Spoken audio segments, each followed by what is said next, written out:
Everyone asks us this, and where have we been? the answer is in the studio, of course. In the studio making an album, basically. Yeah.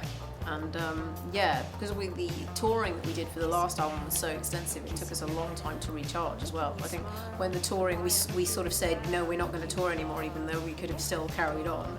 There's a lot of time just spent going, okay, now what, for a bit, and then we started writing again. Why am I doing that? I like you a lot. I guess I forgot. I don't like you much. It wasn't really so much like, being at home was weird. It was more just, I don't know, just Really being taken to a space, Really where you're drained. not really ever at home, or having a year and a half where you're not really centred. You're not doing your normal things of like going out and seeing bands, or Seeing mates. shopping, or seeing your mates. Getting any milk just in. having a normal life basically. You're just taken away from all that and have this kind of crazy world and like time, which is amazing and was fantastic. But it's not reality, is it?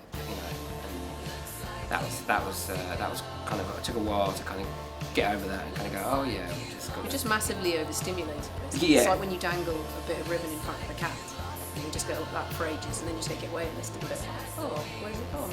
So, yeah, essentially, it's quite hard to get back to snoozing on the sofa and purring when you've had the ribbon for a year and a half.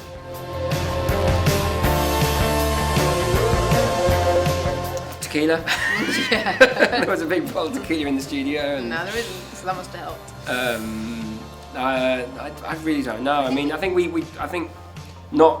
we tried to do at first was just get back in the studio and create with nothing, and just kind of, it'll just come, and it just didn't. So I think when we gave up on that and just sort of went, all right, let's not create and just relax. And then we found a new studio. We moved studios, I remember. We had a horrible pit at the studio that we finished fantastic playroom in, and it was just gross, not conducive to doing anything. We were kind of looking out over a gasworks. So yeah, moved to a new studio, and that was a whole new lease of life as well. That's good, I think yeah. the environment's really important when you're making music. You got to be happy in your space. Yeah, we kind of nested a bit. I put up some guitar sounds, I remember, and things like that. And then suddenly it was like, oh, this Now is it's home. And then home. And then finally hung we out a could bit. write Yeah. after you put up the guitar stands.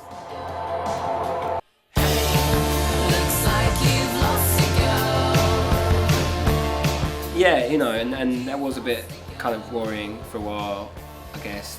I've got to be honest. And but then we just kind of let time do its thing, and a few things. You just like one track comes and it's just really great and it just excites you, and then that's kind of like enough to make you. It's like trying to remember your dreams, isn't it? You almost have to not try, and then they come back.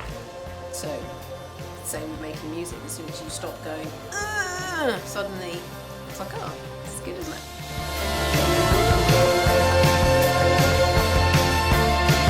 I think that one of the big problems for us was that we had obviously been into this sound for such a long time, and suddenly there was a whole crop of bands who came after us, if you like, or they put their albums out after us. And some of them were obviously really good, but there was a lot of dross coming out that sounded quite similar to us, and we were just casting around, sort of looking for inspiration, and we weren't really getting it from the scene. So with this album, I feel like the inspiration came from, our own experiences and the music we've been listening to since we got into music, and it was less about a sort of your environment, reacting to your environment, and more about just sort of trying to reach something in yourself.